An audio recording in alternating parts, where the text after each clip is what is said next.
All right, welcome everyone to the Wednesday, October 6th, 2021 Garrison Board of Education workshop meeting.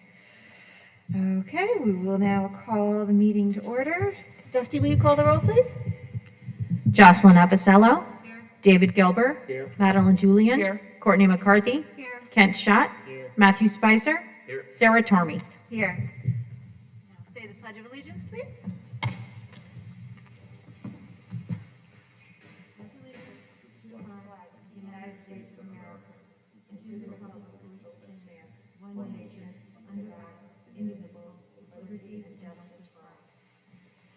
Thank you. Okay, now we go on to accept agenda changes. Does anyone have any recommended changes or suggestions for this evening's agenda? Okay, I'm going to go ahead then with be it resolved that the Board of Education of the Garrison Union Free School District hereby accept the agenda as presented. May I have a motion, please? So moved. Thank you. Second. Thank you. All in favor, please say aye. Aye. Nays? Abstentions? Thank you. All right, next up we have our board discussion and presentations. So this evening we have an instructional technology presentation. Mr. Sammartano, Director of Technology and Innovation is here. Mike, thank you for being with us this evening. I'm going to turn the floor over to you.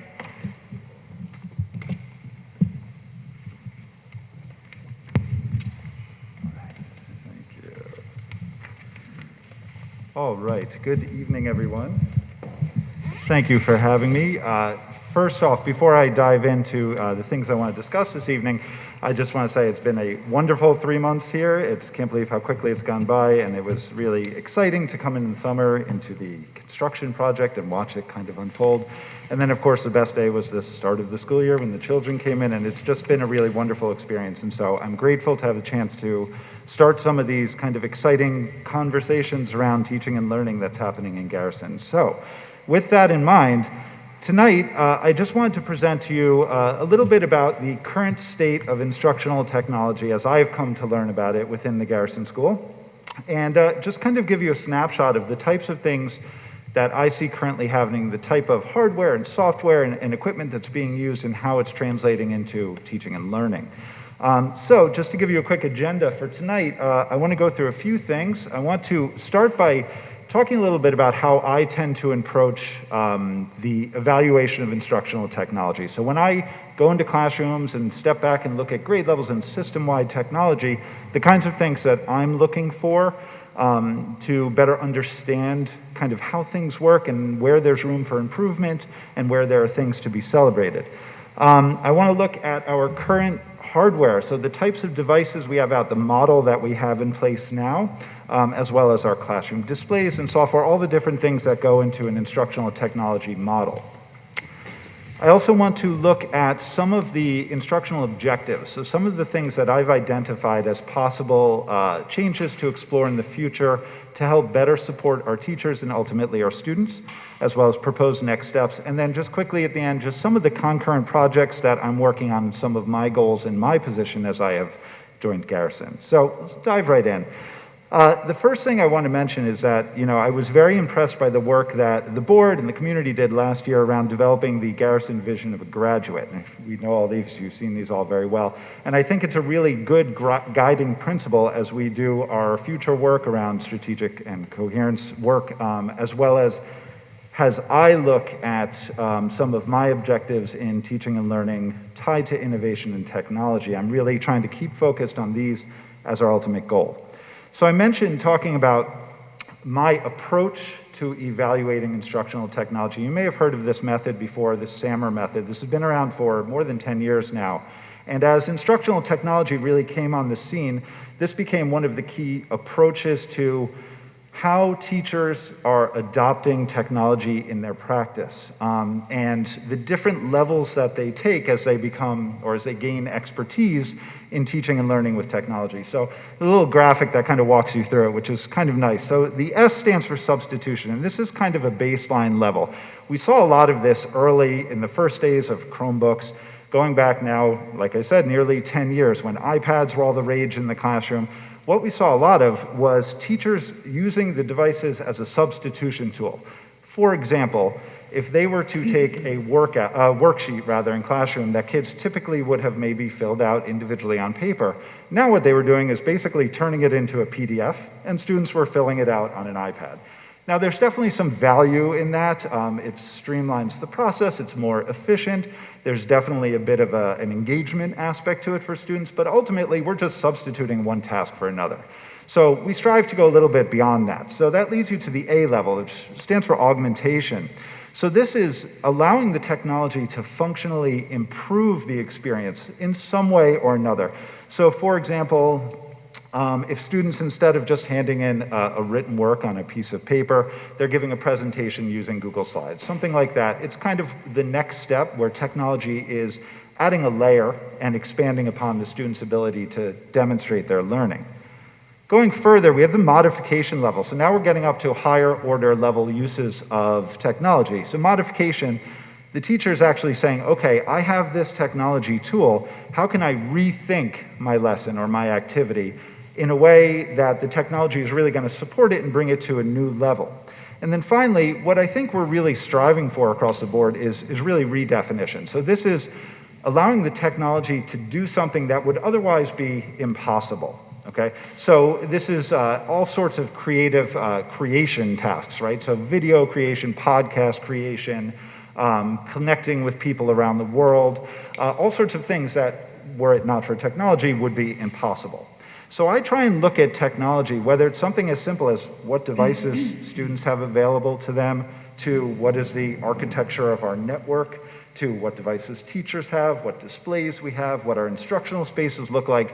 When I look at all of those sorts of things, I kind of have this in mind, and I want to say, all right, well, what level is this going to allow us to step to? How is this going to allow our teachers to really innovate? So I just wanted you to have that kind of model in the back of your mind as we look at some of the more concrete things going forward. So we'll start with where we currently are. So when I came into Garrison in the summer, we didn't, of course, I didn't want to come in and say, oh, we're changing things. I think there was a very good system in place, and we had a lot of really strong hardware and devices available.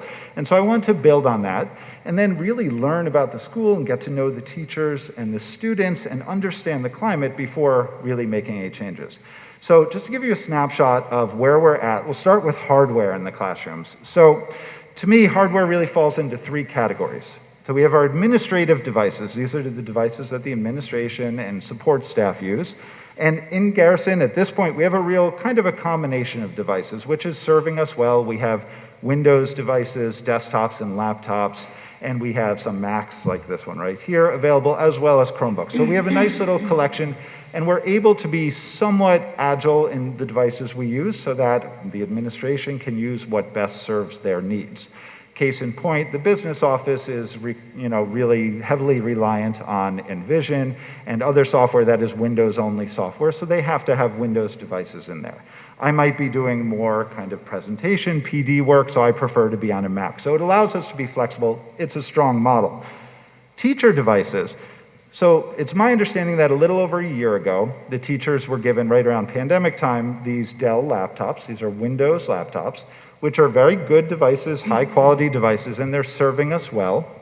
And that's what all the teachers have been using for a while now. And I haven't seen any major issues with them. Windows devices tend to offer some challenges in support and management from time to time. So we have run into some of those issues. Case in point, our teachers, when they're in school, they have to use different credentials to log into their devices than they do at home, which is not the end of the world, but of course it's not the most efficient and streamlined approach. It leads to forgotten passwords and things like that. So we can talk more about that in a bit. Finally, our student devices. So we're lucky enough to have enough Chromebooks for every student in the district right now. We have in our K-5 classrooms carts on wheels of Chromebooks. K through 2 have touchscreen Chromebooks, which enable them to be a little more interactive with the devices when they're being used. And then 3, 4, 5 have standard Chromebooks. And then the middle school this year, we went with a full 1-to-1. This would allow students to actually take the devices home with them and use them in all of their classes. There were a few reasons I did this. I know this was done to a certain extent last year under COVID conditions, but there was a reason I wanted to standardize it. There were a few reasons. One is in preparation for high school. This is the typical model you see in high school where students are given devices and they're using them throughout the day. And so we want to start to build that responsibility and comfort level with a device so students start to learn how to take care of them safely and be responsible for charging them and so forth. Additionally, in order to outfit every classroom in the middle school, we would actually need more devices than the number of students. So this is not a huge difference, but it allows for a little bit of cost savings by saying, okay, this is your device and you're going to travel with it. They can then use them when they go to their art classes and their classes outside of their typical schedule up in the middle school. So they really have more access to the device when they need it, and that's really the goal. So that's our device setup currently. Displays. This is another big piece of the instructional technology puzzle. And you can see we're on one of these displays right now. We have enough of these for every instructional space in the building. They vary from what I can tell from 3 to 4 years old. They tend to be very high quality devices with about a 10-year lifespan, barring any damage or anything like that. And they're serving us well right now. They all have touch screens, so teachers are able to interact with them in the front of the room. We move them all to carts so that we can create a little bit more flexibility, which has been very helpful in the construction project. So that's where we're at with projection. Again, it's a good model and it's functional right now. And we'll come back and talk about some possible alterations that can enhance it a little bit more in a little bit. But let's turn our attention to software. So, of course, these devices are only so good as what we can do with them. And one of the big things that I did want to launch this year was the addition of this tool called Clever, which you guys, I'm sure, have seen students using and heard about in some of my emails. Clever is a free single sign-on platform that has been an absolute game changer in Garrison, especially for the younger grades. I've seen this many times. It's very challenging for especially younger students to log into Chromebooks. Literally, teachers can spend half a period, not a period, but half an hour or something like that, having students type in their emails and their passwords, and everyone, you know, if you miss one button, it throws you off. And so we want to maximize our instructional time, and so this allows us to do it. The key thing with Clever is it allows students to log into, not only into the Chromebook, but actually into any of the other platforms we're using, whether it be any of the Google apps or any additional software that we're subscribed to that teachers are utilizing in their classes with one click, or even better, with the swipe of a badge. So there's no lost instructional time. This has been really successful. From what the feedback I've gotten from teachers has been very positive. Just to give you a glimpse of how it works, every student is given a badge on a lanyard. You may have seen these. And when they open up their Chromebooks, some of you have seen it when you opened up your Chromebook, they're prompted to scan their badge. Here's one of our kindergartners doing it. And you can see them scanning the badge. And just like that, in 2 seconds, they're logged into the device. And not only that, they are brought then to our Clever portal. Our Clever portal is where I can add some of the different software packages that we have available, and the students are able to, with one click, then access an additional content tool, something like IXL or BrainPop, which are used frequently in school to support the curriculum. So it's been a very positive experience. I think it's definitely something we're going to continue on. And again, the focus being maximizing the instruction. Clever does offer a whole bunch of additional features and tools that we are kind of exploring and experimenting with right now. One of the most popular of which is this messaging tool, which allows teachers to very easily message back and forth directly with the parents of their students. To give you an example, I have my youngest daughter is in preschool, and they use an app that's called Bright Wheel, and throughout the day I get little updates with photos and notifications about what's happening with my little 2-year-old. Of course, Garrison students are not getting that sort of updates, but it is great. I know I'm working with some of the teachers who want to send out quick photo updates to parents throughout the day and so forth. This is more of an experimentation kind of mode as far as messaging goes right now, because one of the other conversations we're kind of starting to have and work on, and I know we're going to continue the discussion here, is around district communications and what our communications plan looks like as a whole. And so that's a conversation which I'm reluctant to dive, full speed into this messaging platform if potentially in the future we're going in a different direction. But for right now, it's a tool that's available and some teachers are experimenting with it. Really, the bread and butter of what we're doing in the district, and really where I want to focus going forward, is our Google platform. So we are fully a Google school, which means everything is based off of Google Workspace. And by that, of course, I mean everything from email to calendar to, of course, Google Classroom, which is our learning management system. And then not all, but many of our productivity tools, Google Docs, Slides, Sheets, Forms, Sites, go on and on and on. All of these different tools we have at our disposal. What's wonderful about this platform is quite a few things, actually. One is it's free. Two, it's incredibly powerful, and it can be used in really creative ways. We can accomplish essentially anything we want to in the classroom using this collection of tools. That means we don't have to go out and pay for other subscriptions, and we also don't have to go out and worry about privacy and student data. All of the Google Workspace for Education platform falls under Google's privacy agreements, which are EdLaw 2D compliant, which means that we don't have to worry at all about any student data breaches or privacy issues. So I really like this platform. I've used it for years, and I know the teachers are really performing quite well with it. One of my goals is to continue to support them with additional training to explore different ways that can be used in the classroom. At the moment, though, we do have a handful of other platforms that are subscription services that we are using to varying degrees. Just to give you a quick example, BrainPop are short animated videos, like 2 to 3 minute animated videos, very popular with students, very well designed.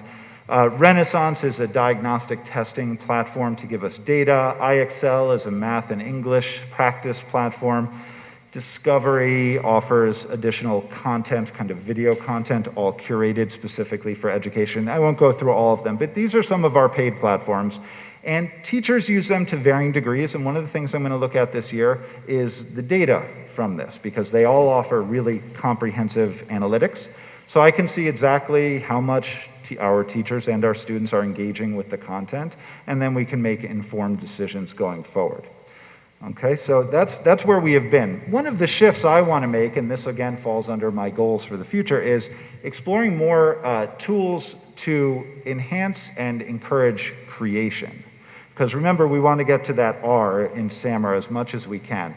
And so I want to explore tools that are going to allow us to shift from being just consumers to actually creators of content. So if I actually go back to that slide here, just to give you an idea, this is Adobe Spark. This is a free made for education platform that is a graphic design platform, and you can create amazing, amazing content, graphics, videos, animated web pages, and so forth, with very little barrier to entry, meaning students, there's very little learning curve, and students can create amazing published content.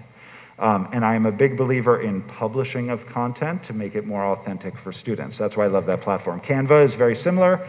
Flipgrid, the plus sign, is a Microsoft product, also free. It's one of the most popular apps online right now. And it allows students to have a voice by recording short videos and sharing them with their classmates and commenting each other, and essentially carrying on conversations asynchronously. It's a really powerful, really wonderful tool. Some of our teachers are using it already, but I hope to help support them to kind of explore that further. And then the last tool I'll mention is one of the ones I'm more excited about on the right-hand sidebar, which is a little bit different. This is called Sora. This was widely used in my previous district. It's from a company called Overdrive, which is an ebook platform. And what this app will let us do for a mere, I believe it was $200 for the entire district, is have full access to the entire Desmond Fish digital book collection, as well as a consortium collection associated with BOCES of, I believe it's 8,000 plus books that were purchased by different schools in the area and are now thrown into this kind of cloud where all of our students can go in and check them out and engage with them. I'm a big believer in the power of independent reading, and I think this will help kind of spur that on a little bit. So I'm excited. I'm just waiting for that to be finalized, and then we'll be able to share it with teachers and offer some professional development in that.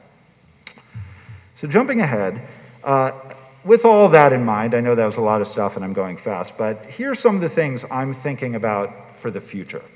And of course, all of this is going to evolve as I get to know teachers more and get to see the kinds of things that happen, and as we think about the instructional goals of the district. But my main objectives here fall into these kind of categories. So I want us to be as flexible as we can. Obviously, if the last year hasn't taught us anything, it's that we need to be able to kind of turn on a dime and shift and keep high quality instruction going.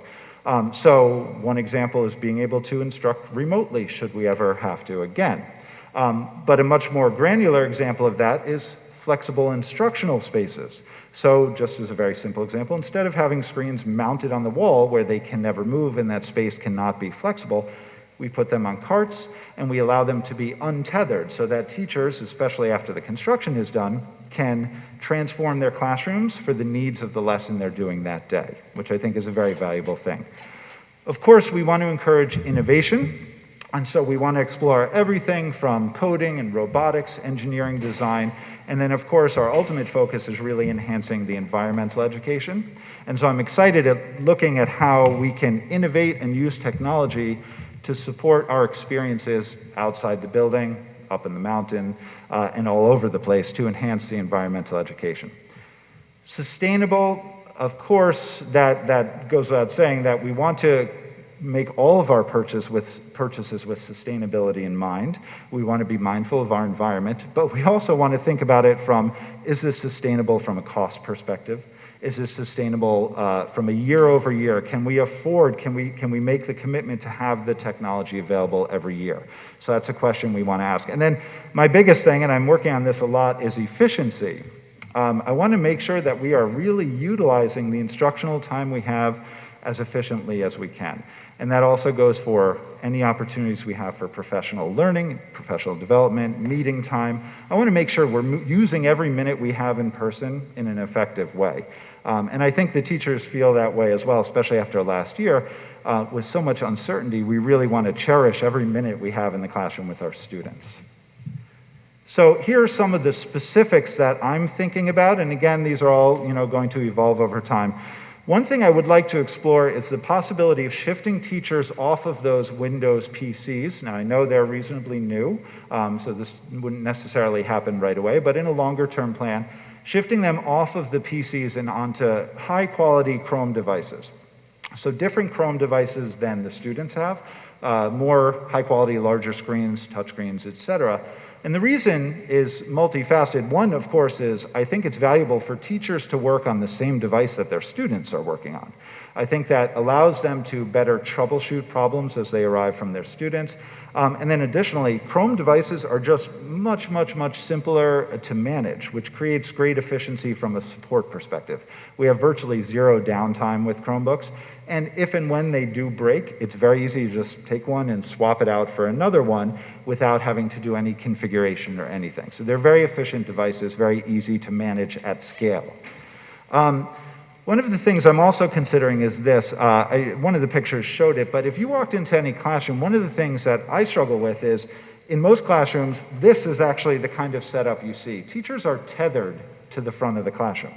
Their PCs are literally hardwired into the screens. And if I go back to that goal of flexibility, that doesn't provide for flexibility. What I would like to do is allow the displays to move anywhere and allow the teachers to move independent from the displays. And so there are a lot of ways to accomplish that, but one of the best is to actually not use the teacher's primary computer as the device they're teaching from. And so the simplest way is to purchase devices called Chrome boxes, which are they're essentially Chromebook computers just without the screen or the keyboard. They're little boxes. If you've ever seen an Apple TV, they look like that. And you strap them to the back of the TV, they plug right in, and then the only wire coming off the TV is that for the power, and it can be moved around the room, and teachers are then able to teach from a wireless keyboard with a trackpad on it, and they can be anywhere in the room, and when they need to, manipulate what's on the board. And additionally, of course, the board can move anywhere in the room. So it allows for flexibility. Of course, I want to focus on innovative uses of Google, and that's going to come from a lot of professional development and collaboration time. I want to continue to explore some peripherals. You can see in this photo right here, this is Mr. Young's class. They're doing a battle bots activity with these Sphero robots, which I'm sure you may have seen before. They're little balls that you can control with an iPad or a phone. And they built these really, you can't see it in the picture, but they built these really interesting artistic covers for them. And they're, I don't know if you've ever seen that show, Battle Bots. They're going around in this little ring and they're battling each other. It was an activity in engineering design. One of the bigger issues is I want to think about paper and printing. We want to look at our paper usage in the district and how necessary it is and how it's impacting cost and how we can explore ways to possibly shift that. And then I also, and this is relevant now as the work on our new systems as part of the capital project is beginning, I want to look at ways to kind of simplify and streamline our network to avoid having downtime and to avoid additional yearly costs. Finally, I want to consider, and this is one of the things I'm most excited about, consider the best way to design really unique and innovative learning spaces. And the best example I can think of is going to be the library, and then of course the current art space and theater space. As we're able to kind of redesign those this year, I'm really excited about what we're going to be able to accomplish there. They're going to be really active learning environments, which is great. Finally, before I finish up, I just want to mention, I mentioned it earlier, but one of the projects that I'm also kind of on a parallel track really starting to think about and hope to launch, and I'm going to come back and discuss with you in the December meeting, is our new communications plan for the district. From what I've seen, there were some great improvements to everything from the website to the urgent call system and so forth last year, and I think we can really build upon that and have a really beautiful Garrison School brand and a really beautiful Garrison website that we're proud of, that helps to draw potential teachers in when we're hiring. And that's something that really the district and the community can rally around. And then, of course, as part of that, and a couple bullets here, I would love to have a simple and streamlined, unified platform for communications. So right now, we're using email quite a bit. We're using Blackboard communications. But I would love, we're also using social media, which is a conversation that we can have. But I would love to have a really simple, streamlined tool that will allow us to do everything from snow closure phone calls all the way down to teacher-parent conversations, all under one platform. I think there are some wonderful tools now that allow for this. It will simplify everything and make everyone's life a lot easier, and also allow us to really focus on teaching and learning. I mentioned, I think we should really explore the branding of the district. It's something that's often overlooked in schools, but I think is actually quite important. As well as the design and development, potentially, of a new website. And I know it was upgraded last year, and I still think there's some space for growth with that. And then finally, as I mentioned, taking a look at our social media presence and what the future of that looks like. You know, I'm sure you've all been listening to the news, and there might be some questions swirling around how we participate in social media going forward. I think it's a really important conversation for us to have. And so that's it. I apologize for going really quickly, but I'm happy to answer any questions if you have anything for me. First of all, thank you. I really appreciate the time and energy you put in to this presentation and then all the work you've done in your 3 short months. So, does anyone have any questions? Open the floor up. Okay. I mean, I guess, you know, obviously with what's in the news and your role, what is your philosophy and your role as far as technology for the students at home and having middle schoolers, and how do you balance screen time versus staying off the screen for both social reasons and outside of school reasons, but also school? Like, how much do you believe that technology should be in the home as far as the lessons that are happening? Sure, Can I piggyback on that? Oh, sure, yeah. Our questions are very similar, and I think it might be easier for you to answer them as one. Sure. First, thank you, because this is great. It's the same question, but for in the classroom. I was curious if you had standard guidelines about, with all this amazing stuff, are there standard guidelines about how much time students should be spending on the screen while in class? So same question, but. Sure. So I want to be extremely clear about this. It's a funny thing that happens is when somebody sees your title as the director of technology, they assume you're all technology all the time, and I'm actually quite the opposite. I think technology is an amazing thing and it's incredibly powerful, but it also is only effective if it's thoughtfully integrated. And that means that every time technology is being used in the classroom, one of the things that goes through my head is, well, what is the technology adding, right? Could this be done without the technology? And if so, what are the drawbacks? I don't have any, there is no answer this many minutes per day, or at least in my mind. I think, if students go home and they're on their computer for 3 hours, but they're editing a documentary they made, that's actually quite a good creative use of their time. But if they go home and they're on their computer for 3 hours and they're playing Fortnite, maybe it's not. Or if they're on Instagram scrolling endlessly, probably not as productive of a use. So I think it's kind of a tricky question. I certainly, I was a classroom science teacher for many, many years. I'm also the parent of a teenager as well as 2 little ones, and I grapple with this a lot. My little ones have never used a device, of a 2-year-old and a 5-year-old. And I was really questioning when my daughter went to her first day of kindergarten and was handed an iPad, which she now carries back and forth every day. So, I'm conflicted about it, as I think many of us are. What is the right amount? But I think what it comes back down to is starting with what's happening in the classroom. What is your objective as a teacher? What is the goal? And is the technology helping us to get to that goal, or is it distracting us? What is your purpose for using it? Is there a better way to use it, or is it better to eliminate it altogether? So, these are the tough questions that I think we're grappling with now. I'm sorry if I didn't have a really clear answer, but I'm as fluid on it as I think everyone is. But we have to keep having these discussions to, think about it. Do you think the philosophy of sending individually for the middle schoolers, each having their own machine, then taking it home every night, does that kind of change the equation a little bit, that kind of pushes the teachers to? I could see before maybe it's not equitable, you don't know what people have at home, so you're a little less, but now that they all have it at home, Sure. you feel like the teachers are using these machines more, or having the expectation that students will use them at home more. Well, I think one of the big things, and one of the real reasons behind that, was actually to allow us a level of control and to help students start to understand the idea of separating your professional life, for them it's their education life, from their personal life. And I actually had that conversation with them when I was distributing those. I said, we want this to be your school device, right? Those devices have filters on them, they have controls, we can monitor them, and they're designed to be used to go onto Google Classroom and review assignments and write in Google Docs and create slides and things like that. I don't think sending them home, the goal was not to have some sort of expectation that now students are going to be able to work 5, 6, 7 more hours at home.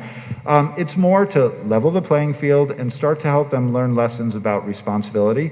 And then, of course, there are going to be situations where there's homework, hopefully not every single night, but when there's homework, it allows them the ability to be creative and do things that they might not otherwise have had the opportunity to do. And then all that aside, it's also a really powerful tool for communication and collaboration, right? So we can have students. I was just working with Mr. Brown, our new music teacher today, on a tool called Soundtrap, which is music editing online. So it's like the Google Docs of music editing. So we have the ability for our students to go home and to be composing a song from 2 different houses at the same time. That's a redefinition of teaching and learning, something that would otherwise really be impossible. So things like that I think are very powerful, and that's really the impetus behind that decision. But I want to say everything is with a grain of salt. As we go on, we're constantly looking for feedback from the community and parents and students and teachers, and these decisions will evolve over time. Maybe we decide next year that that was not the right model, and we'll pivot. But so far, from what I'm seeing, it's been a positive experience, and students are doing well with them. Thank you. Sure. Mike, a lot of us, including me, make a lot of assumptions about the social, intellectual impact of interacting with social media, with the internet and so on. And a lot of people, including me, don't really know what we're talking about. And I wonder if you could tell us, because I suspect that you are very up on this, what really persuasive evidence there is on this. I mean, what's the science telling us, that whether the psychologists or the neurologists or whatever, about how this is changing the cognitive operation of our kids' minds? Sure. I do read a lot about this, and I do think about this a lot professionally and personally. And I did read an article recently that actually identified a duration that was the maximum amount of screen time that students, adolescents should be experiencing without doing any sort of damage. And I believe that number was 3 hours a day. Don't quote me on that, I'd have to check it out. But I know that science is really being studied and is evolving. I don't know if we're ever going to have really a perfect answer. I think all of us would agree that it's not healthy for students to be sitting and staring at a device for long periods of time. As simple as that, especially when we have the world around us, especially here, right? Go ahead. So there's no definitive evidence that the concentration spans are being curtailed or being From what I've read, there are very conflicting studies on this, in fact. So there are studies that reveal benefits to certain types of online activities and brain function and so forth. And then there are others that dictate that this is detrimental. I don't want to quote or cite anything because I don't have the specific facts on my head, but I know that it's conflicted. But what it also comes down to is what's being done on the screen, right? That's the big variable. Like I said, there's boatloads of evidence that's sitting and swiping through Instagram. We're back. It's a commercial break. Are you done responding? You were right in the middle. No, I'll just finish up. The true answer is I think the evidence is somewhat mixed at this point. I feel strongly that technology is a tool that we need to have available for students and students need to be fluent in, but it's one of many tools that they need to be fluent with and understand and know how to use. So it's just one piece of a much larger puzzle. And that's the way I approach working with teachers and with students. I had a question. I know you've only been in the classrooms for 3 months, et cetera, but I'm wondering kind of your approach to providing assistance and guidance to teachers who might ask for it, or if you find problem areas, how you address it, and I guess similarly, how does it show up on evaluations or APPRs? Like, and this is not a question for you per se, but kind of like the field. Like, is it part of the assessment to try to understand how technology use is being integrated, et cetera? So it might be a bigger question. So let me just answer for it, then I'll pass over to Carl. So I do fortunately have a lot of experience going from classroom to classroom and working with teachers and with students around developing technology skills and, most importantly, teaching and learning skills.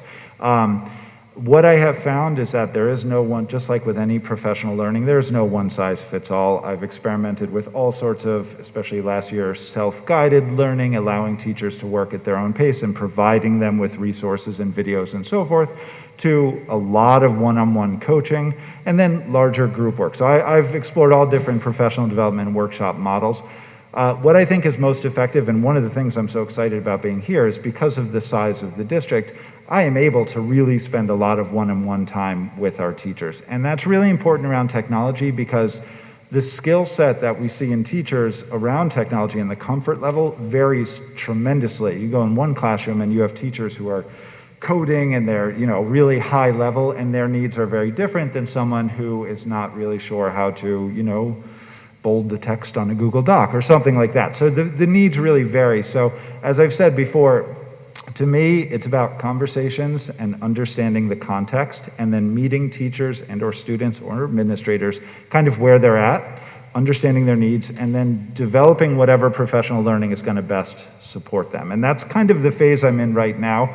Amongst all the different things I'm working on, I try and spend time every day going and actually having conversations with teachers and spending time in their classroom and seeing what their skill levels are and so forth. Of course, trying to also balance it with other district initiatives and the craziness of construction and COVID and so forth. But yeah, that's generally how I approach it. As for APPR, Mr. Albano. Yeah, sure. And I would just add to that, at any time, any one of our teachers could make an appointment with Mike Sammartano. And basically, even if they're not that comfortable with the use of instructional technology can bring a lesson and say, look, I'd like to know how technology or use of instructional technology can enhance this lesson or make it more engaging or transform what I'm doing and get to that R in the model that Mike talked about. So that is going to be ongoing work.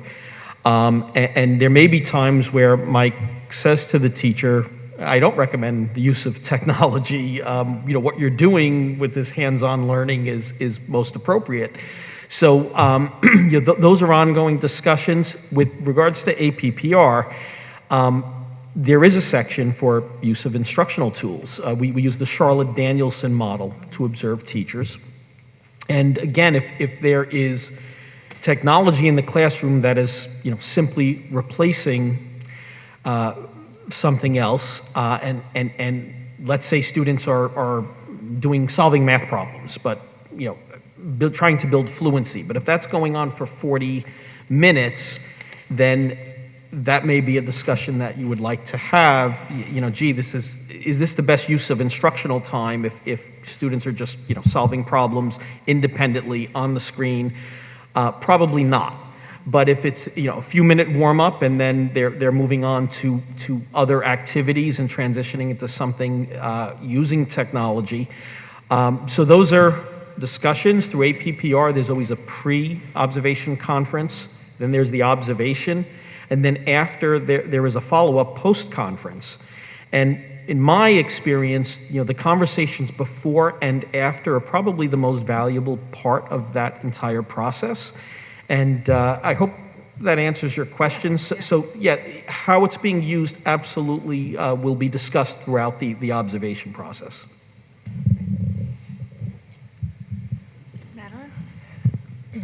Thank you for the presentation. I really enjoyed it. And I guess I have two questions for you.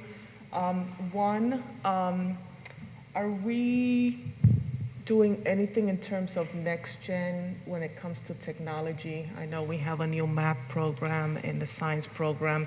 Is there a tool that facilitates that or helps both the students and the teachers?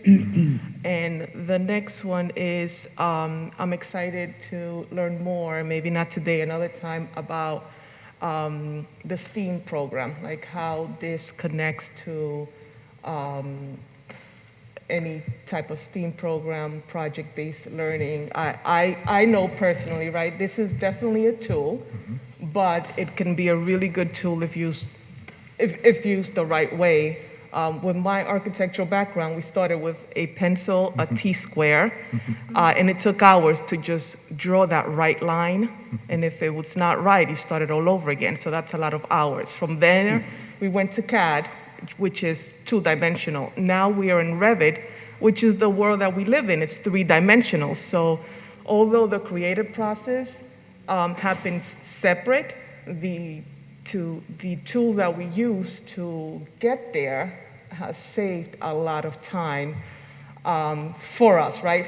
For the whole profession. So I'm excited that that's now like integrating some of that, not all of it, to the school and preparing our students for the future. That's great. So I would like in the future to learn a little bit more how this will help our next gen and STEAM program. Sure. So everything we're doing is ultimately driven by state standards, right? So at the end of the day, we're always looking at any lesson, and the question I always think, and this is a general approach in education, is why are you doing that? Why are you choosing to do it that way? How is it getting you to your ultimate learning goal, right? And so the goal is tied to what our standards are, whether they're with any of the standards, speaking specifically about, for example, next generation science standards. So the science standards are very focused on engineering design process, testing, redesigning, and retesting as it applies to all scientific content. And so if you think about that, when you create lessons around that standard, for example, They could be totally low tech or no tech. They could be like you're saying, starting with, okay, identifying a problem that happens in the environment, for example, climate change, and how can we address that? And so maybe it's the development of some sort of carbon scrubbing tool or something like that. And you could do an entire long project-based learning experience with students where you don't even touch a computer, right? It could be all hands-on models, prototypes, etc. And this is, I already see a lot of this in classrooms where students are doing hands-on work. Miss Arbor's class, her STEAM class right now, they're working on a water wheel project, which is very much focused on just this, identifying a problem, understanding the problem, and building low-tech solutions and testing them and then redesigning and retesting. But a next level extension of that, or something that can take it to a different place, would be bringing in CAD designing or laser cutting, 3D printing, CNC machines, robotics, like all of these different tools, which we now potentially have at our disposal to go a step further. And I think all of those things need to happen in our classrooms, right? Everything from the low-tech pen and paper and tape and scissors and cardboard, all the way up to the 3D design and CNC cutters or whatever it may be. So I think it's a kind of balanced approach. And that's the way I look at all of these challenges, and that's the way I go into professional learning with teachers and so forth. So hope that answered your question. Yeah. Thank you. Sure. Mine was already asked. Okay. Okay, I actually have a couple questions. The first is, when you talk about an audit of what we're using in terms of programs and things, do you expect to have that work completed prior to us or around when we start our budgeting process for next year? Absolutely. I have it mostly completed right now based on things we have purchased and information that I have from previous years. The last step in that is going to be actually going classroom to classroom and having conversations with teachers, because often teachers will be using a tool in their classroom and it's just something that they found and they find successful and they're using. And so I just want to make sure I understand all of the different things that we're using. One of the things I'm looking at is the security data and privacy and being compliant with ed law and so forth. And we are actually required as a district to have a very complete audit of the software we're using, as well as providing all of the parent bill of rights and assurances that it's compliant with the regulations. And so, yeah, I was just on a call with the Lyric the other day about a tool they provide, and it's one of the ongoing projects I'm working on, and it will definitely be completed prior to budget time, because it has to be, but also because it has implications for next year's budget, of course. So, Great, yeah. thank you. And then my second one is, I'm excited about the idea of how you think about technology in the forest. So less a question, but more maybe looking forward to in the next time, next presentation, future presentations, hearing how we can perhaps integrate technology, maybe not as in like a device in the forest, but what does that mean? What does that look like to further our environmental science goals? Sure. Just to comment quickly on it, Yeah. It's something I think about a lot as well, and it certainly poses unique challenges because you're off the grid, as they say. But I will say, we were just about to share some photos of I believe it was our 6th graders up in the woods, and they were identifying mushrooms using the iPads. But we've also talked about things like creating self-guided forest tours by posting, instead of trail markers, posting QR codes that offer information. Or there was a great example I was reading recently about story walks, where you actually, for very young learners, you post a page of a story laminated on a tree in the woods, and the students actually incorporate a hike and are exploring nature as they're reading this story. And of course, the story is related to nature as well. So they're actually coming all together and gathering around a tree and doing a read along of one page, and then off hiking and looking for the next page and actually working their way through a story. So it's a literacy activity, it's a collaborative activity, it's a nature activity. Low tech, but certainly engaging and interesting. So yes, we're having lots of conversations. I think it's one of the most exciting things, definitely. Great, thank you. All right, any further questions? Well, thank you for your time. We Thank really you. appreciate you coming out tonight, Mike. Thank you. All right. Okay, so next up, we are going to move on to reflections of our combined board retreat with Haldane Central School District Board of Education.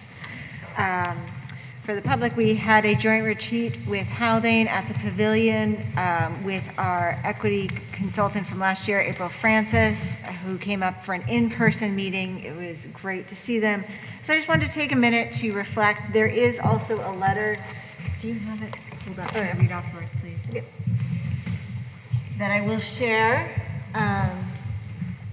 It just says to thank you for hosting our joint Board of Education retreat on Saturday, September 25th. We enjoyed our time with April Francis and found the discussion surrounding equity in our schools to be timely and worthwhile. We look forward to future opportunities for our boards to work together and wish you continued success this school year. And that's signed from Phil Benante, Dr. Phil Benante, the superintendent at Haldane, and Jen Daly, their board president. So it was a nice way for us to come together, and I just thought some of our members might wish to share some of their thoughts and reflections on the work we did. I can go first if you want. Why am I going first? I was not crazy about the retreat, to be honest. I thought April's a very learned and thoughtful person, but I felt like, she was trying to cover too much. I didn't think we had a chance to really interact effectively with each other and with the Haldane folks. I didn't think there were very many meaningful conversations that happened there. I think it would have been for the next time. I would have April there again, but I would do it a little bit differently. I would let her give us a lot of the material that she presented at the retreat, and then open it up and see what we want to focus on. I mean, I didn't think we really needed to get to critical race theory, for instance. I mean, or there were or whatever. But that was fine, but there was just too much there. The microaggressions went on. It was, to me, it was just, it wasn't as focused as I think it should have been. That's what I thought. And I thought that if we had taken one thing that we could do in the area of diversity, inclusivity, and equity, and focused on that, and spent time really going around the room and figuring out how to do it better, like the Bridges program, for instance, we would have come out of that with a lot more than we did. All right, Madeline? So David, I agree with you, but I think we feel that way because last year we were on the task force and April did do a training workshop for 4 or 5 days, right? Several hours, at least 4 hours, 3 hours each day. And this agenda was trying to do just that in a couple of hours one day, really rushed. So it's a good intro to everything, but we should definitely go through it a little bit more and select the topics that we need to focus on a little bit more, like the next steps or the Bridges program and so on. But I found it helpful, but it was more of an intro of a lot of the definitions, ideas, words that are being thrown out there now. And I did enjoy meeting the Haldane board and having a retreat, a workshop together. So we did get a chance to connect. So hopefully we can do that again. Matt?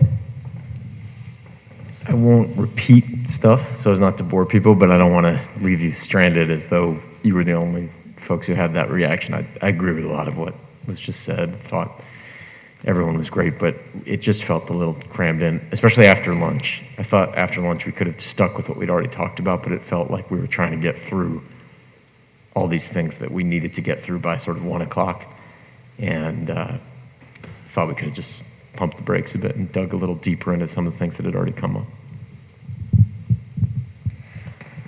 I enjoyed getting together with Haldane's board, and I did too. Yeah. And I agree with what has been said so far. I think it's great whenever we do partnerships with them. They're not that far. Where our kids come together so much.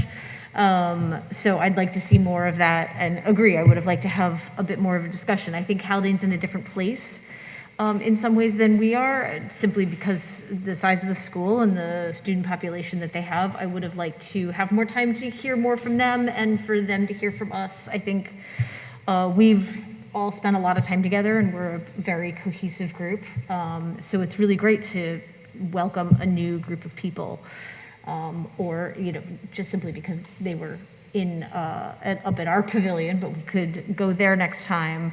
So I just hope that we could, it's the start of some bigger conversations with our, one of our partner schools. Okay. I'll just repeat, I think what I said at the retreat, and then I heard it from others on this board and then in conversations even outside the retreat with Haldane, people that I interact with, that we need to come up with something tangible to walk away from that with, and that's the key. It's not so much the theory, but the action and what can we do. And I think there are opportunities, especially the Bridges program was brought up by a couple different Haldane folks to me afterward. I think there's a lot of interest there and a lot of potential there. So I think if there's anything to take away from that, I hope it's that we could follow up maybe with next steps with some kind of an action item to talk about how we might be able to do something, tangible coming out of it. I agree on that, and I think one of the next steps will be having Carl reach out to his counterpart Phil over there and starting that conversation. We are in different places, so it's what do we know? We spent part of our other retreat in July talking about Bridges with somebody who created that. How do we share that knowledge and get it out there? And a lot of that's going to happen through, I think, the superintendent's conversations and communications is the best place. Yes, absolutely. Phil and I have a very good working relationship. We have our superintendent's meeting monthly, and even at our superintendent's meeting, DEI work is being talked about quite often, and we realize the districts are all in different places. In many ways, Garrison is ahead because we did start working on a lot of this last year, and when I say working on it, I think we did more training, more education, and now we're ready to execute and enact some things that would really enhance our district, and where I think some of the other districts are still in that early learning stage and education stage. So, and I do agree, it's good feedback, and I'll pass it on to April. It was a lot of information, but we had this opportunity to get together. It sounds like more interaction really would have been appreciated by everyone. So, hopefully we can coordinate something again in the near future. I know Phil is very interested in the feedback. Just getting together, they saw as a very positive thing, and they want to do it again for sure. Jocelyn, did you? I would say that now that we have the EDI committee here at Guffs, and I think pretty much they have a gigantic task to start to implement the strategic plan that we adopted last year. So there's so much in that plan. And it sounds to me like something at the board level that we talked about at the retreat, like we're all interested in Bridges program. So I think that is such a huge undertaking, and being patient to recognize that we're all so interested in it, figuring out how the EDI committee can help start that, but also understanding that I think a lot of the committee work is going to be looking at curriculum and professional development, and so just figuring out. So I'm very open to you all guiding me, and then Matt and Courtney are on the committee as well, to like how do we get to the Bridges goal. Meanwhile, we just are starting as a committee and trying to figure out how to start picking apart some of the strategic plan. So please give any ideas, and if it means another retreat someday that we all talk about, try to find a date where we can all do it, sure. But yeah, I think that's really an ultimate goal, and I think it's just going to take a little while getting to it, unfortunately, right?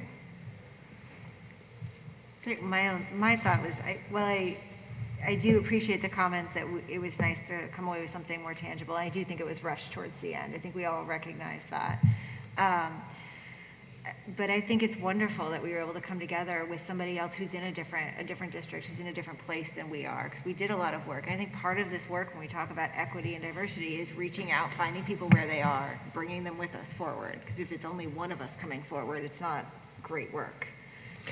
So I thought that was really meaningful, even though it does mean maybe it slowed us down, some of us who have been through some of the trainings. I hadn't been through the training, so I thought a lot of it was really interesting, actually, and engaging. But I probably could have watched those videos at home, too. So, all right, anyone else have thoughts or comments to add? And yeah.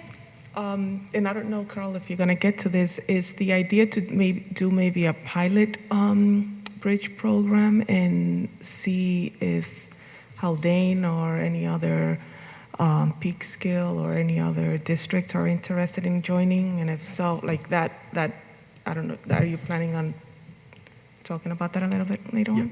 Great. Well, it wasn't part of my comments this evening, but the answer is yes. I think we're unanimously would like to move forward and pursue a Bridges program. What Jocelyn said earlier, though, I think is important. I do think you don't want to rush a program like that. I think you want to make sure it is well planned, that the people that would be leading that program have the proper training to facilitate discussions or courageous conversations, as we refer to them. So there is some planning, and there's a coordination between two districts. So it's not only Garrison, it's the partner district. And yes, I do plan to have further conversations with Peekskill, potentially even Highland Falls, and if Haldane, if Phil Benante and Haldane is interested, I think there's some room, for a partnership amongst all these schools. But there's a lot of coordination and planning. David. Carl, is it realistic to expect that a bridge program can be launched next September? Absolutely. Absolutely.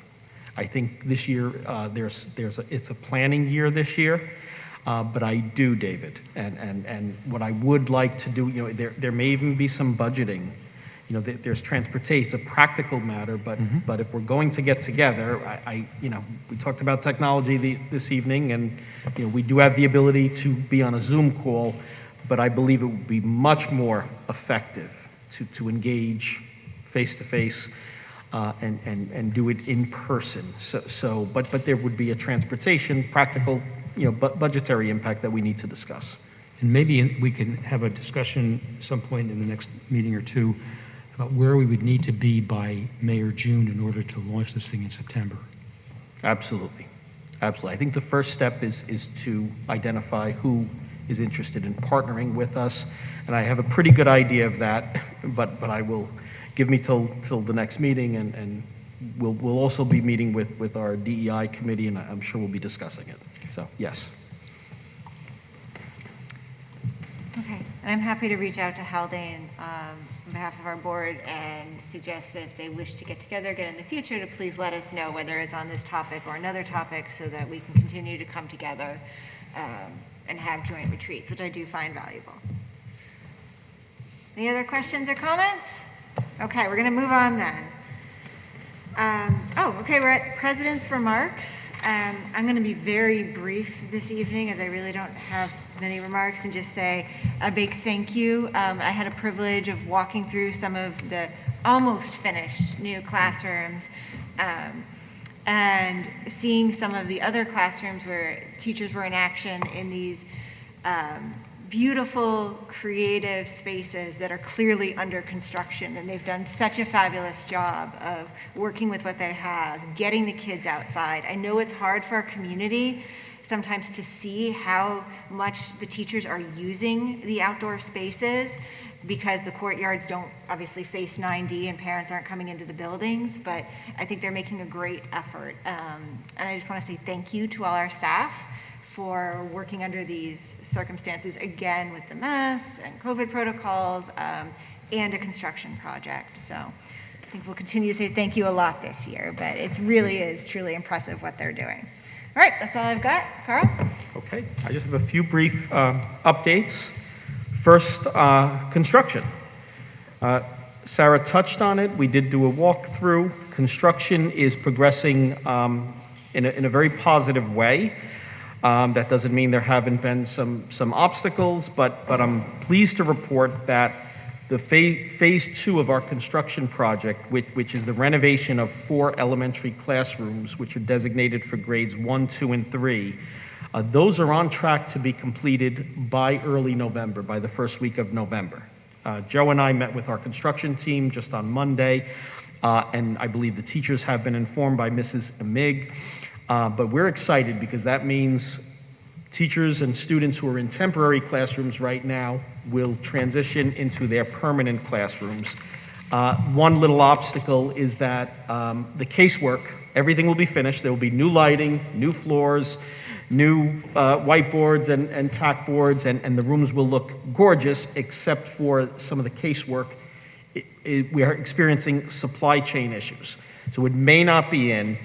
That may have to be installed on the December break.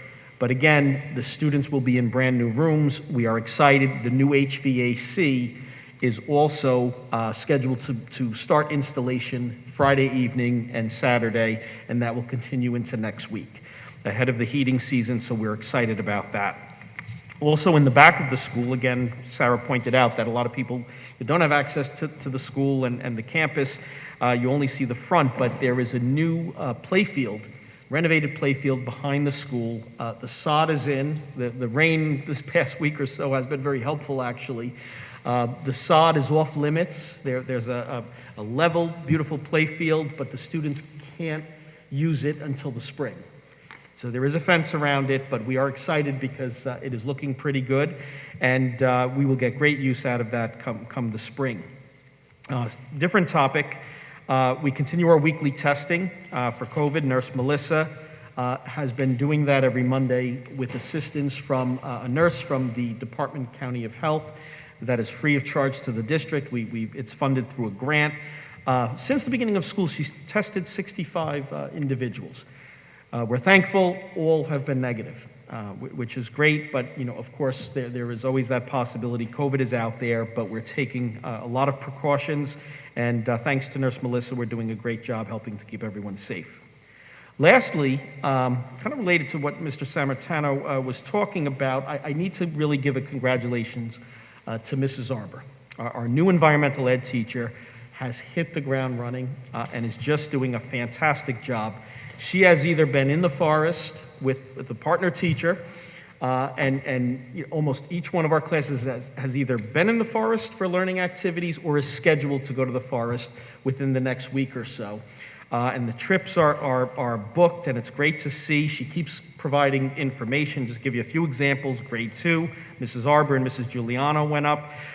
They were exploring nature and their places within. The second graders were exploring their places within nature through sense of place and nature appreciation activities. We'll get some pictures out to parents through social media and on the website. Grade 8 went.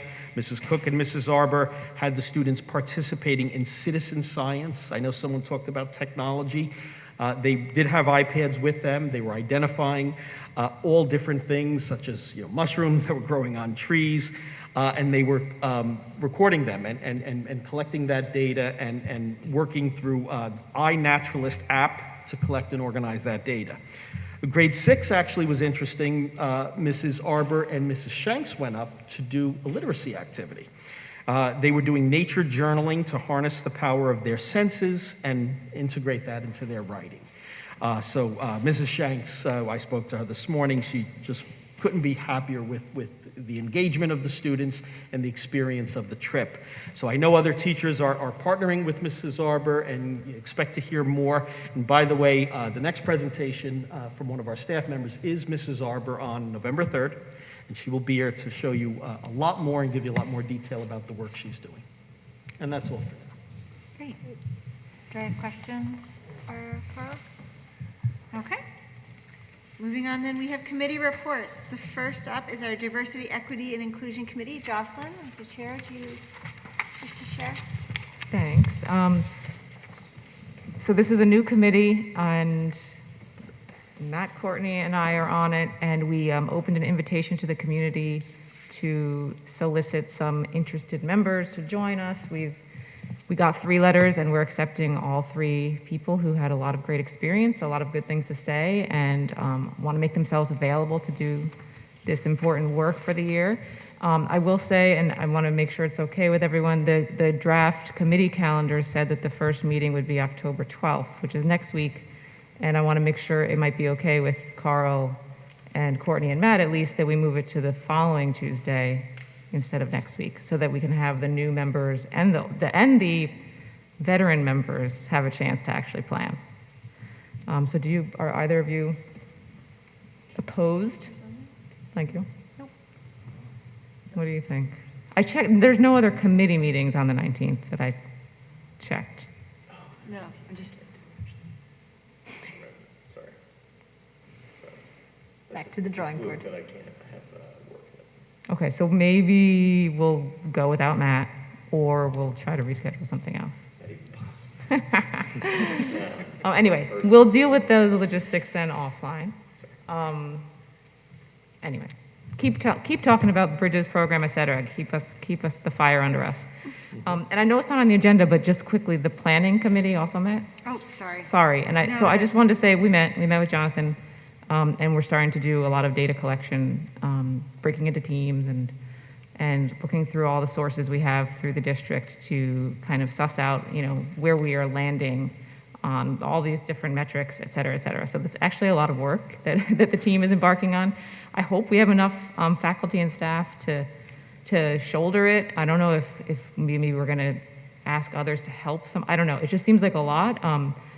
And I hope that I'm able to help support whoever's on the committee do the work in any way, because it's a lot to do by November. But we're chugging along. Can I ask, what kind of data are you looking at? I can only speak so I'm on the group that's kind of about like support systems in the district. So I'm looking at things like policy and communications, and I forget something else, but the point is I have great access to the policy information and communications information because I'm on the policy committee. But I think for a lot of the teachers, if I were to pull it up, maybe I'll just share it maybe with the board sometime. There's teams that are thinking about teaching, and there's teams thinking about the metrics for assessment, and there's a team thinking about like the leadership focus of the district. So there's a lot of different teams, and the data is not necessarily handed to us. We have to figure out, based on suggestions, where in our district might we be able to find data or information on it so that we can kind of grade us on a scale from 0 to 5 of how well are we doing so far. Does that make sense? Yeah. So it's pretty subjective but with a lot of guidance on where we can look. Okay. Is that fair, Carl? Because you were there and you were there. Yeah, that's a great summary. What we try to do on each, there are 5 subgroups. We've tried to partner at least one in-house person, whether it be a teacher or administrator, with one other member, and that is either a parent or board members. So we have 2 on each. It is a big commitment. So we are working with our teachers. One teacher had some conflicts, so isn't able to continue. And again, we're talking many hours, and it's understandable. Their main priority is doing a great job in their classroom. So we're hoping to replace that teacher with someone who maybe could make that time commitment. But there's a lot of work, and then there's work in between. It's not just the meetings. we were given a lot of work to do in between. So we appreciate everyone that is serving, and we'll continue to give you updates as we make progress. But we're moving in a very positive direction with the planning. Great. I think that's really important to point out, that a lot of these committees, when we talk about them, also include teachers and staff, which is in addition to everything else they do in the day, and the collaboration we're now seeing with Mrs. Arbor, that's in addition to everything else. So it is a lot of time, and we're very grateful that they're investing it back in our district. Okay, so questions on the planning for Jocelyn or DEI? Sorry, that was my error there. But it's okay, we both met. Or no, actually, EDI didn't meet. That was my We're error. trying to. Right. Okay, and then on audit committee, we met earlier this evening. Jocelyn, Kent, and myself met with our external auditor. Joe and Carl were there as well. We had the initial presentation. They will be returning to present to the full board on the 20th, the report. It was just as exciting as you would imagine. No, I really enjoyed the audit committee reports. But I think Joe's department did a really great job providing them all the necessary information they needed in a very timely fashion. And so I think we are in good shape for the report, which we'll have on the 20th. We are looking for another community member on the audit committee.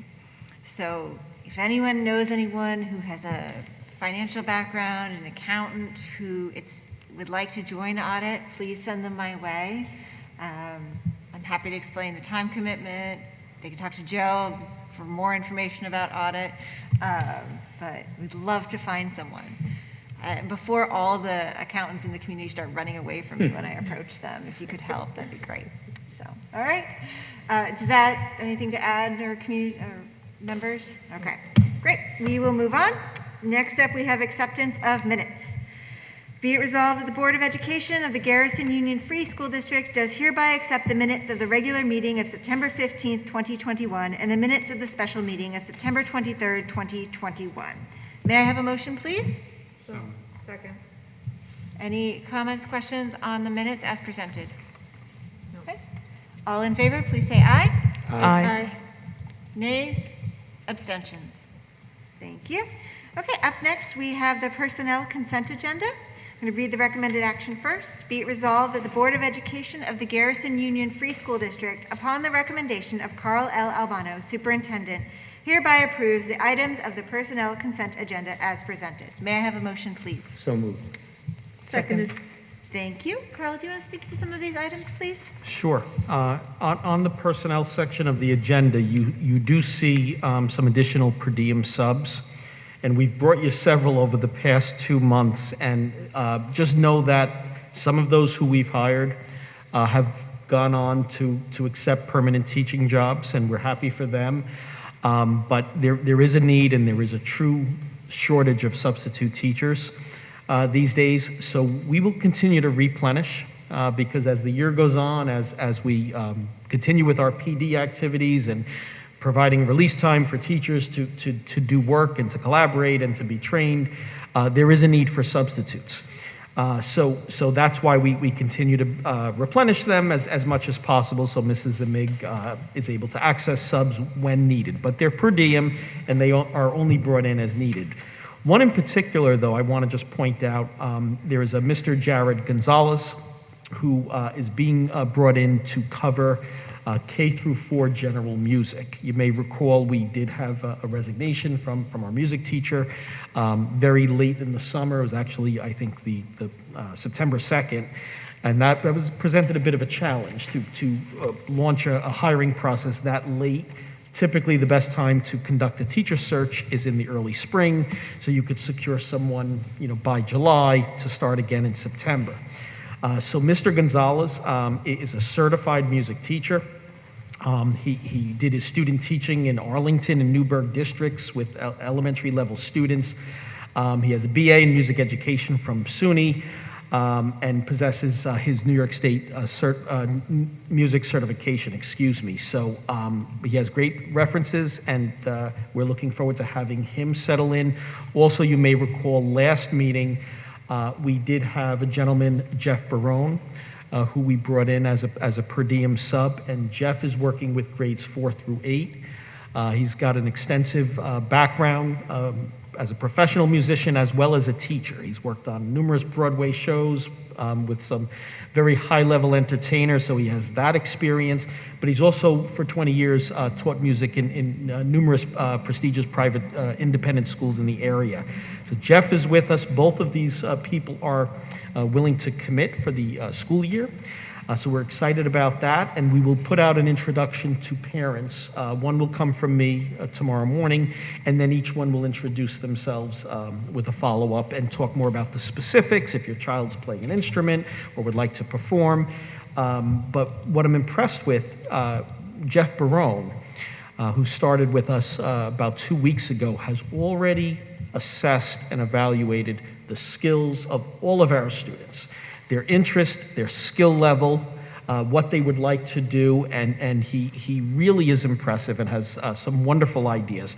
So I'm excited for the future of the music program. It was a little bit of a setback. Transition is always difficult, but I think we're on the right track. Next meeting, I hope to have someone who will fulfill the theater periods that we want to continue with, because theater is very, very important for Garrison, not just the school, but the community. So there's a big interest, and we'll follow up with that shortly. Also, I just want to point out that we also have an ENL teacher who we would like you to appoint for 1 year. Her name is Anna Stahil. She's a certified ENL teacher. She comes very, very highly recommended. Her references were outstanding. She's got really solid experience, and she's certified in TESOL for grades K through 12, and also French. She's fluent in French. So she will be fulfilling, our ENL is a part-time position.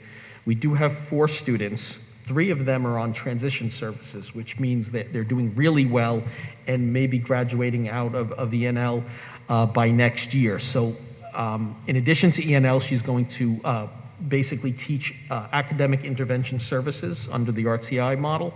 So it is a full-time teaching position, but we are asking that the board appoint for 1 year so we can then reevaluate our needs in both areas, AIS and ENL, come early spring.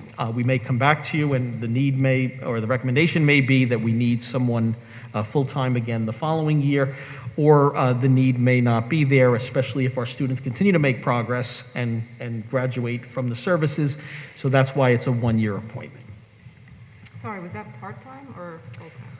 The ENL teacher, the ENL portion of the assignment is part-time, but the other part of the assignment will be providing academic intervention services. So combined, Jocelyn, it is a full-time teaching position.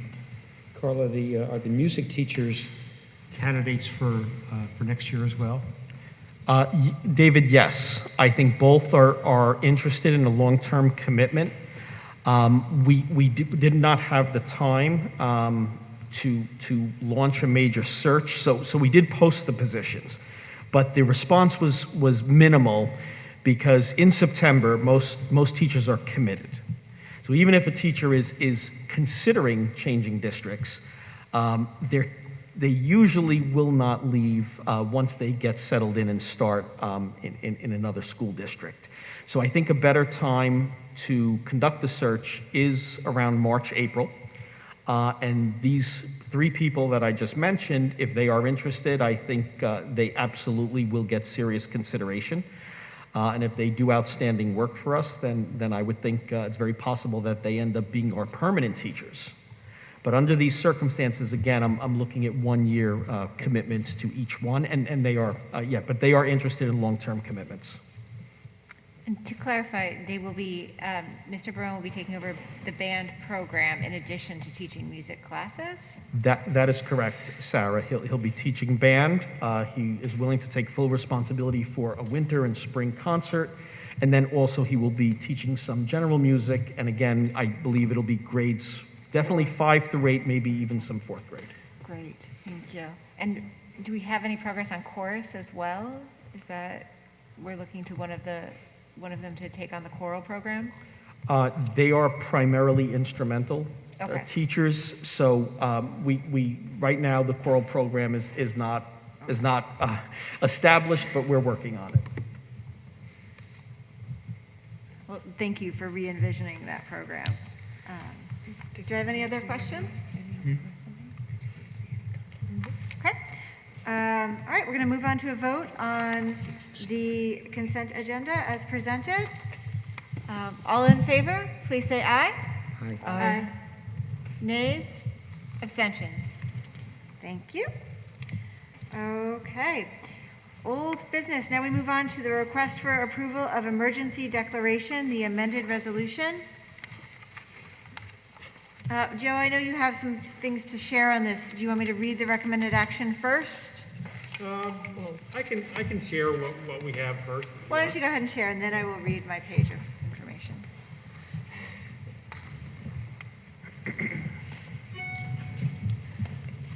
Okay. So, You're going to need to grab a microphone, Joe. Yep. Grab that one. Thanks.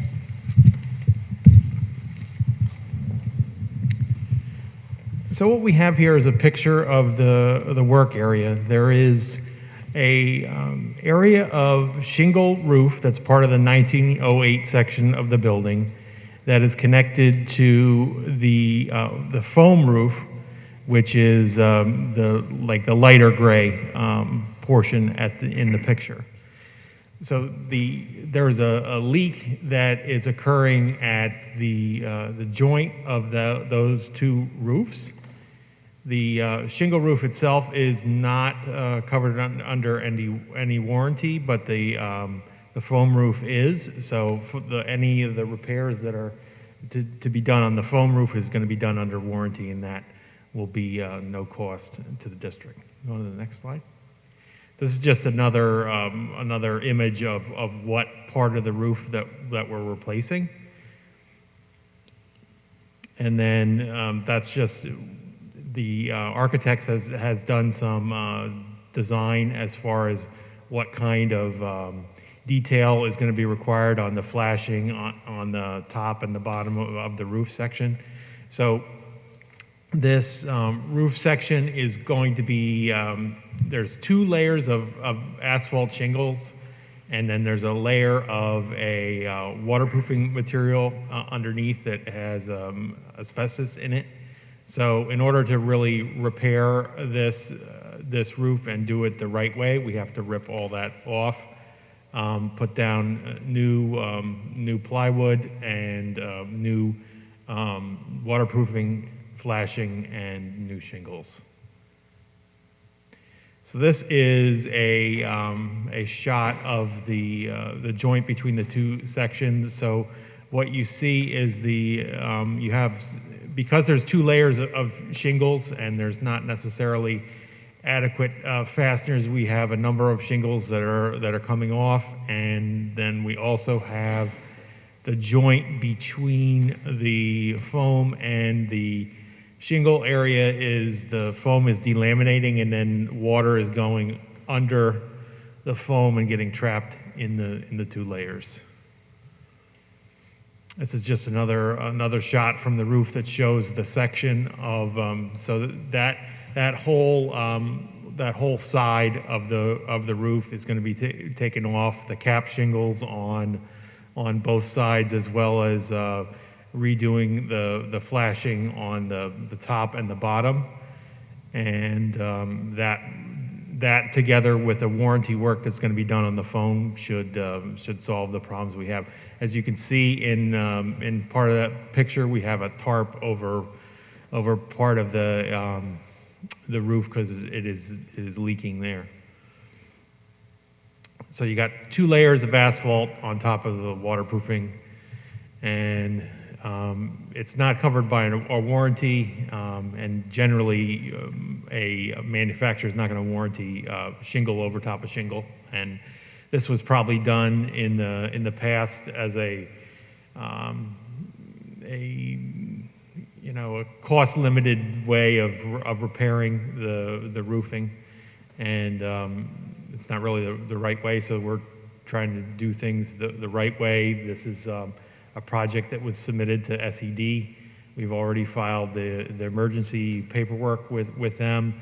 The way emergency projects work is you file your initial notice, you get a project number, you do the work, and then you submit to SED at the end. So that's so we have the architect is involved, and we have a abatement contractor involved. We have the third-party monitors involved, the roofing contractor, and then for the shingle roof, and then the roofing contractor for the foam roof, which is going to be done on under the existing warranty. So we're going to have to take it all the way down to the tongue and groove planks, and then put a cover board on, waterproofing and new flashing. And Tetra Tech did that design work. Oh, this is going to work now. Okay, so this you can see what I'm doing is I'm stepping on the roof, and you can see the water that's basically trapped in the roof section. So that's what we're dealing with. When we first proposed the emergency action, we just took a number based upon our best guess of where things would be, and it's possible we might still fit under that number, but the hard construction costs are around 42,000, and I don't. We may have some unforeseens once they rip the asbestos off that, I want to make sure that we're covered and we don't have anything else to worry about, and that's why I am recommending that the board take this action. Thank you, Joe, and thank you for going onto the roof and exploring this and learning all about our roof. I greatly appreciate that. Do we have questions for Joe regarding the roof?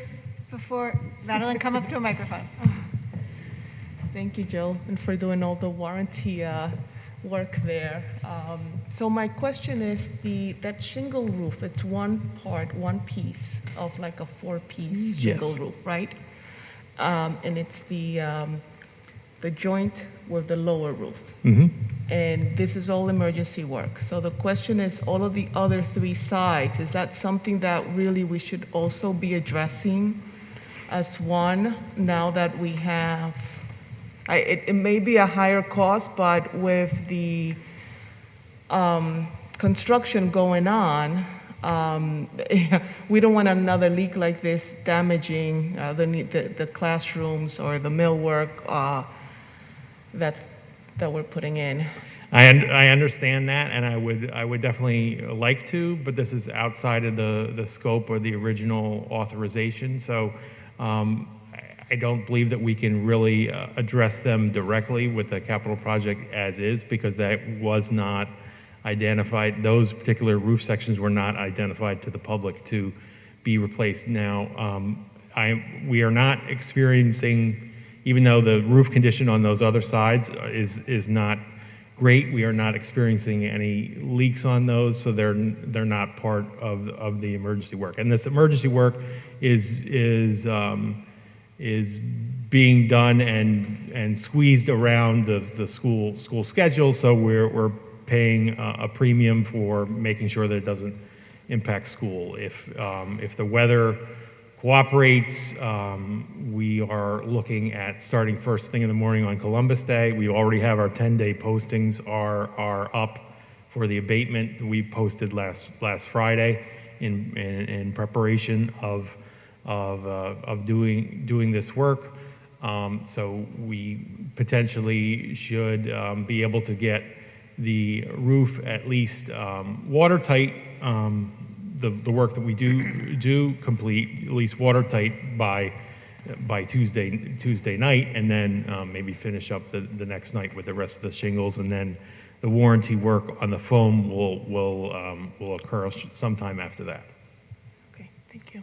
I would like to definitely do more, and I think that when we talk about our future planning and the use of our capital fund reserve, I think that is a good plan for those other roofs, because they don't have much life left in them with the way that they're laid up. But the flashing detail on the other sections is better than what's on this face of the roof, so they're not currently experiencing the same problem that this one is. Thank you. Do we have any other questions for Joe regarding the roof? I would just like to say thank you, Joe, for once again becoming an expert at whatever is thrown at you. We really appreciate that. All right, I'm going to read this now, and then we'll go to a vote.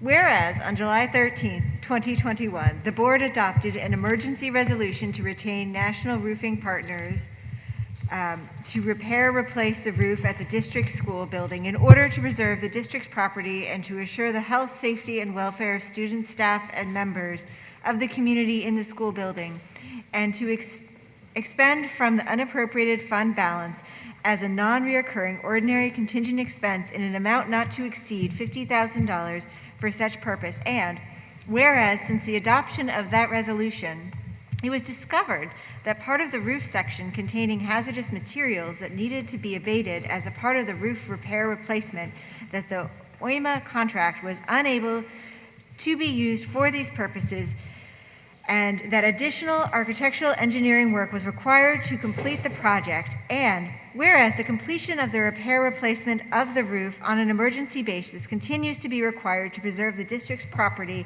and to assure the health, safety, and welfare of students, staff, and members of the community in the school building. Now therefore be it resolved by this Board of Education as follows. Section 1. The Board of Education determines that the condition of the roof at the district school building continues to affect the health and safety of students, staff, and community using the school building, and that the repair, replacement, and remediation of the roof continues to require emergency immediate action to preserve the school district's property and to protect the health and safety of students, staff, and the community using the building. The Board of Education hereby further determines that the cost of the repair, replacement, and remediation of the roof is a non-reoccurring ordinary contingent expense that is necessary to preserve the school district's property and to assure the health and safety of students, staff, and the community. Section 2. The school district is hereby authorized to undertake the repair, replacement, and remediation of the roof and to expend from the general fund an amount not to exceed $80,000 for such purpose. And the board ratifies any action already taken in that regard. Section 3. The superintendent of schools is hereby authorized to file any necessary and proper paperwork with the state education department in connection with the emergency repair, replacement, and remediation of the roof, and to work with the school district's architect, legal counsel, and other resources to immediately accomplish this action. And the board ratifies any action already taken in that regard. Section 4. Due to the emergency situation, a contract for the repair, replacement, and remediation of the roof was and continues to be required to be awarded immediately. Therefore, the school district is authorized to forego using competitive bidding for the repair, replacement, and remediation of the roof. The school district is further authorized to enter into contracts with Jupiter Environmental Services, Inc. to perform the abatement work, Armor Tight Construction Corporation to perform installation of the roofing system as indicated in the design from Tetra Tech Architects, and Even Foam Insulation Systems, Inc. to perform repairs on the adjacent foam roofing, which are covered under the remaining factory warranty, and that purchase orders may be issued immediately in order to effectuate this emergency repair, replacement, and remediation work. Section 5. This resolution shall take effect immediately upon its adoption, and all other conditions of the board's July 12, 2021 resolution remain in effect. May I have a motion, please? So moved. Seconded. Okay. All in favor, please say aye. Aye. Nays? Abstentions? Thank you. We now move on to new business. We have CSE, CPSE recommendations. Sorry, my page is out of order. Be it resolved that the Board of Education of the Garrison Union Free School District approve the Committee on Special Education, CSE, and Committee on Preschool Special Education, CPSE, recommendations and student placements 17542. May I have a motion, please? So moved. Second. Thank you. All in favor, please say aye. Aye. Nays? Abstentions? Thank you. Next, we have a request for approval to accept donation microscope. Be it resolved that the Board of Education of the Garrison Union Free School District, upon the recommendation of Carl L. Albano, Superintendent, hereby accepts the donation of a Euromex brand professional grade science microscope donated by Richard and Peggy Neal of Garrison.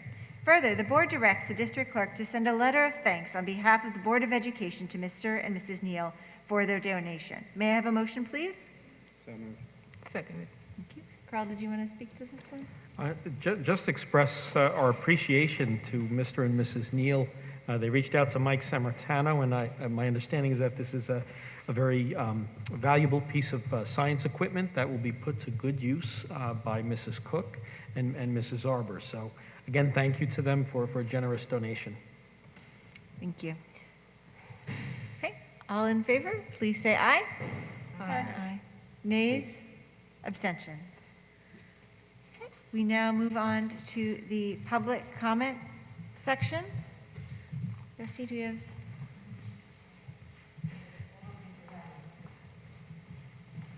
While she does that, public comment is intended for members of the community to speak openly and voice concerns. There's no one listed? Okay. The rest of our public comment policy is listed on the agenda, should you wish to read it. We will now then move on to board member comment and other discussion.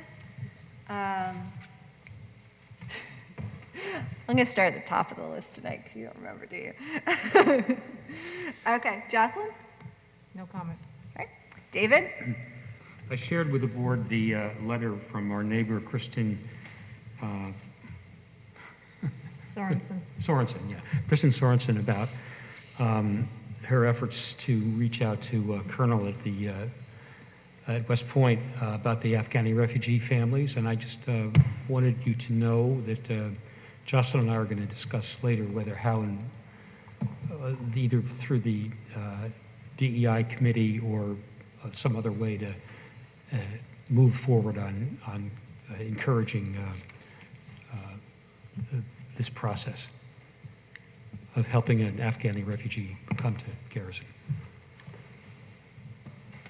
Thank you. Madeline? Just one comment. I don't know if everyone knows that the NISBA convention was canceled. There is a free session for all to attend virtually on the 25th, if you want to be part of that. And the business meeting is still virtual on the 18th, so I'll be attending that. Thank you for attending on our behalf. Courtney? No comment. Kent? Just wanted to compliment Carl for his hire of Mr. Sammartano. Difficult name to pronounce. Sammartano. What is it? Mike. You Mike. got it. There you go. My wife will laugh because during the open houses, the teachers kept saying his name, and it was clear they were also struggling with it. So anyway, very, very good presentation tonight, and obviously a guy that has thought a lot about this, is up to date on this, and will be a valuable asset for our school. Thank you. Matt? I would agree with all that. Also, just a general reminder that any teachers who got their Pfizer shot in January or February, their second shot, you're eligible for your booster. Thank you. Okay, I'm going to start with, as our representative to O'Neill, I will be attending their meetings. They've moved virtually. I will not be going to the one tomorrow evening, however, because we moved the 6th grade open house. But after that, I will start attending and will report back to you. But I've had a wonderful back and forth with them as well. And they're very receptive and welcoming. And also then I want to wish Matt a happy birthday. Yeah. So thank you for attending a board meeting on your birthday. Next time we'll bring... a board meeting on my birthday. I know, isn't it the best? I'll let you know when my birthday is so we can schedule, guys. Okay, next we have executive session. Be it resolved, the Board of Education of the Garrison Union Free School District hereby enters into executive session for the purpose of receiving legal counsel. May I have a motion, please? Thank you. Seconded. Thank you. All in favor, please say aye. Aye. This Nays? is in honor of Matt's birthday, I presume. Of course. Nays? Abstentions? Okay. We will adjourn without taking further action. Thank you very much, and I will see you all. Do we need to head to the conference room? We do. All right. Do we need to take our chairs? Take our chairs? Yep.